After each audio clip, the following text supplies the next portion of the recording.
పోరాటం చేసే పరిస్థితులు మనం లేవు.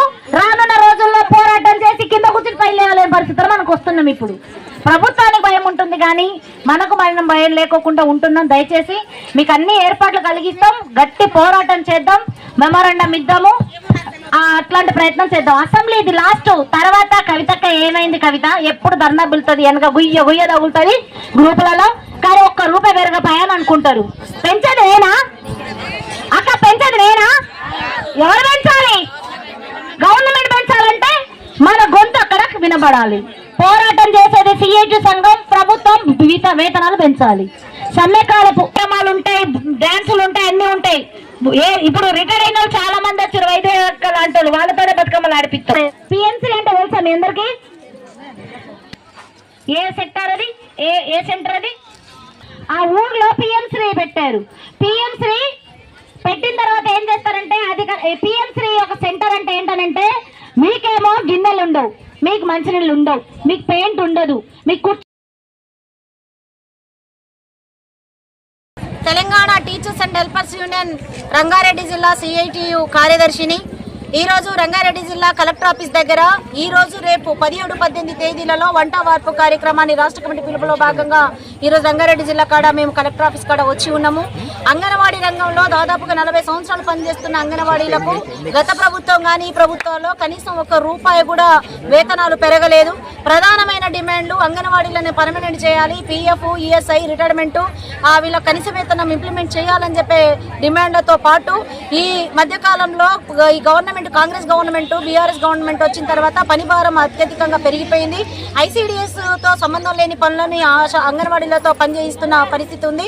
అలానే పోషణ్ ట్రాకరు, పోషణ్ అభియాన్ లాంటి అనేక ఆన్లైన్ పని విధానాన్ని రద్దు చేయాలని చెప్పేసి, అలానే ఈ మధ్య కాలంలో అంగన్వాడీలకు రిటైర్డ్ అయిన వాళ్లకు 2 లక్షల టీచర్కి ₹1,00,000 ఆయాకు సగభాగం పెన్షన్ ఇవ్వాలనే డిమాండ్ తోటి గత ప్రభుత్వం సమ్మెకాలపు వేతనాలు ఇవ్వాలి. గత ప్రభుత్వంలో కూడా సమ్మె చేశాము. సమ్మె చేసినప్పుడు కూడా ఆ సమ్మె డిమాండ్లన్నింటినీ పరిష్కారం చేయాలని చెప్పేసి కాంగ్రెస్ గవర్నమెంట్ వచ్చిన తర్వాత ప్రధానంగా మినీ టీచర్లను మెయిన్ టీచర్లు చేస్తూ జీవో నెంబర్ 10ని సీతక్క గారు విడుదల చేశారు. దాన్ని ఖచ్చితంగా ఇంప్లిమెంట్ చేయాలి. 10 నెలల నుంచి వేతనాలు ఇవ్వలేదు, 2 నెలలు మాత్రమే ఇచ్చారు. ఆయాలకు కూడా ప్రమోషన్స్ కల్పించాలి. అట్లాంటి ఇవన్నీ డిమాండ్ మీద పరిష్కారం కోసం ఈరోజు మేము వంట వార్పు కార్యక్రమం చేస్తున్నాం. ఈ రోజు రాత్రి కూడా ఈ కలెక్టర్ ఆఫీస్ దగ్గర వంట వార్పు బస్సులు కూడా ఇక్కడే ఉంటాయి. ఈ డిమాండ్లన్నింటినీ కూడా పరిష్కారం చేయకపోతే రానున్న రోజుల్లో ఖచ్చితంగా అసెంబ్లీలో ఇప్పుడు అసెంబ్లీ సమావేశాలు జరుగుతున్నాయి కాబట్టి దాంట్లో అంగన్వాడీ సమస్యల మీద పరిష్కారం దిశగా చర్చలు జరగకపోతే ఖచ్చితంగా సమ్మె దిశగా మేము ఆలోచన చేస్తామని చెప్పేసి ఈ ధర్నా నుంచి డిమాండ్ చేస్తూ ఉన్నాం. నేను అంగన్వాడీ రంగారెడ్డి జిల్లా అధ్యక్షురాలుగా పనిచేస్తూ ఉన్నా. మేము ప్రధానంగా ఈరోజు రాష్ట్ర ప్రభుత్వం పిలుపు మేరకు అంగన్వాడీ టీచర్లకు అనేక సమస్యలు ఉన్నాయి. ఆ సమస్యల పరిష్కారం దిశగా రాష్ట్ర కమిటీ పిలుపు మేరకు ఈరోజు 48 గంటలు కలెక్టర్ ఆఫీస్ ముందు వంట వార్పు కార్యక్రమం చేస్తూ ఉన్నాం. ఈ రోజు నుంచి రేపు సాయంత్రం వరకు ఇక్కడే కూర్చుంటాం. ముఖ్యంగా అసెంబ్లీ సమావేశాలు జరుగుతూ ఉన్నాయి. అంగన్వాడీలకు ఇప్పుడు బడ్జెట్ తగ్గించి అనేక రకమైన ఇబ్బందులు వస్తూ ఉన్నాయి. జీతం ఏదైతే ఉందో మాకు ఇచ్చే గౌరవ వేతనం అది ప్రతి నెల ఫస్ట్కి ఇవ్వకుండా ఈరోజు 17వ తారీఖు ఇప్పటి వరకు కూడా వేతనం రాలేదు, పోయిన నెల వేతనం. అందుకే బడ్జెట్ పెంచి ప్రతి నెల 1వ తారీఖు నాడు మాకు వేతనాలు రావాలి. అదేవిధంగా పిఎంశ్రీ అనే పథకాన్ని గవర్నమెంట్ తీసుకొస్తా ఉంది. ఆ పిఎంశ్రీ పథకాన్ని అమలు చేస్తే కనుక అంగన్వాడీ రంగానికే ముప్పు వాటిల్లే ప్రమాదం ఉంది. కాబట్టి వెంటనే పిఎంశ్రీ పథకాన్ని వెనక్కి తీసుకోవాలని చెప్పి మేము డిమాండ్ చేస్తూ ఉన్నాం. దానితో పాటు మొబైల్ అంగన్వాడీ అనే ఒక స్కీమ్ తీసుకొస్తా ఉంది రాష్ట్ర ప్రభుత్వం. మొబైల్ అంగన్వాడీ స్కీమ్ తీసుకొస్తే అంగన్వాడీలు కుంటుపడే ప్రమాదం ఉంది, అంగన్వాడీకే ముప్పు వాటిల్లే ప్రమాదం ఉంది. కాబట్టి ఆ మొబైల్ అంగన్వాడీ రద్దు చేసి అంగన్వాడీ కేంద్రాలను బలోపేతం చేసి అంగన్వాడీ ముందుకు తీసుకుపోవాలని చెప్తా ఉన్నాం. అదేవిధంగా అంగన్వాడీ టీచర్లను ఆయలను వయోభారం అయింది, మీరు ఇంకా ఉద్యోగం చేయలేరని చెప్పి గత జూన్లో వాళ్ళకి రిటైర్మెంట్ ఇచ్చారు బలవంతంగా. కానీ ఇప్పటి వరకు కూడా ఆ టీచర్లకు ఆయలకు రిటైర్మెంట్ బెనిఫిట్ ఏదైతే ఉందో ఇప్పటి వరకు కూడా బెనిఫిట్ ఇవ్వలేదు. అటు జీతం లేక ఇటు బెనిఫిట్ లేక చాలా ఇబ్బందులు ఫేస్ చేస్తూ ఉన్నారు. ఇప్పటికే రిటైర్ అయిన వాళ్ళల్లో చాలామంది టీచర్లు ఆయలు చనిపోయిన పరిస్థితి ఉంది. ముఖ్యంగా అదే కాకుండా ఈరోజు Poshan tracker app, NHTS app తీసుకొచ్చి అంగన్వాడీ టీచర్లకు అనేక ఇబ్బందులు గురి చేస్తూ ఉన్నారు. కొత్తగా పోషన్ ట్రాకర్లో ఫోటో క్యాప్చర్ చేయమంటున్నారు. ఎవరైతే మేము బాలామృతం గుడ్లిచ్చే లబ్ధిదారులు ఉన్నారో ఆ పిల్లల తల్లులది ఫోటో క్యాప్చర్ చేయమని చెప్తున్నారు. మాకు ఇచ్చిన ఫోన్లేమో 2 GB, మాకు చెప్పేదేమో 4 GBకి మించి 5 GBకి మించి పనులు చెప్తా ఉన్నారు. మాకు ఇచ్చిన ఫోన్లు రిటర్న్ తీసుకొని మాకు ట్యాబ్లు ఇవ్వాలని చెప్పి అప్పటి వరకు మేము ఈ పోషన్ ట్రాకర్లో ఫోటో క్యాప్చర్ చేయమని చెప్పి డిమాండ్ చేస్తూ ఉన్నాం. ఇవే కాకుండా చాలా సమస్యలు ఉన్నాయి.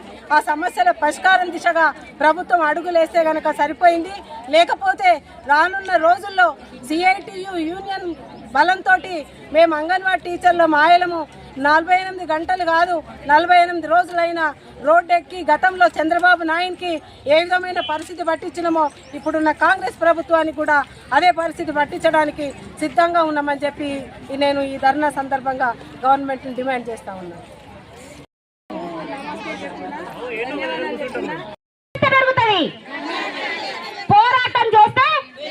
పోరాటం చేసే పరిస్థితులు మనం లేవు. రానున్న రోజుల్లో పోరాటం చేసి కింద కూర్చుని పైలేయాలనే పరిస్థితులు మనకు వస్తున్నాం. ఇప్పుడు ప్రభుత్వానికి భయం ఉంటుంది కానీ మనకు మనం భయం లేకోకుండా ఉంటున్నాం. దయచేసి మీకు అన్ని ఏర్పాట్లు కలిగిస్తాం, గట్టి పోరాటం చేద్దాం, మెమోరాండం ఇద్దాము, అట్లాంటి ప్రయత్నం చేద్దాం. అసెంబ్లీ ఇది లాస్ట్. తర్వాత కవితక్క ఏమైంది? కవిత ఎప్పుడు ధర్నా బిల్తుంది, వెనక గుయ్య గుయ్య తగులుతుంది గ్రూపులలో. కానీ ఒక్క రూపాయి పెరగపాయని అనుకుంటారు. పెంచేది నేనా అక్క? పెంచేది నేనా? ఎవరు పెంచాలి? గవర్నమెంట్ పెంచాలంటే మన గొంతు అక్కడ వినబడాలి. పోరాటం చేసేది CITU సంఘం, ప్రభుత్వం వేతనాలు పెంచాలి. సమ్మెకాల కార్యక్రమాలు ఉంటాయి, డాన్సులు ఉంటాయి, అన్ని ఉంటాయి. ఇప్పుడు రిటైర్ అయిన వాళ్ళు చాలా మంది వచ్చారు, వైద్య లాంటి వాళ్ళు, వాళ్ళతోనే బతుకమ్మలు ఆడిపిస్తారు అకౌంట్లలో. అర్థమైందా? PMC ఎందుకు వచ్చింది? PMC అంటే తెలుసా మీ అందరికి? ఏ సెక్టర్ అది? ఏ సెంటర్ అది? ఆ ఊర్లో PMC పెట్టారు. PMC పెట్టిన తర్వాత ఏం చేస్తారంటే, అది PMC ఒక సెంటర్ అంటే ఏంటనంటే, మీకేమో గిన్నెలు ఉండవు, మీకు మంచినీళ్ళు ఉండవు, మీకు పెయింట్ ఉండదు, మీకు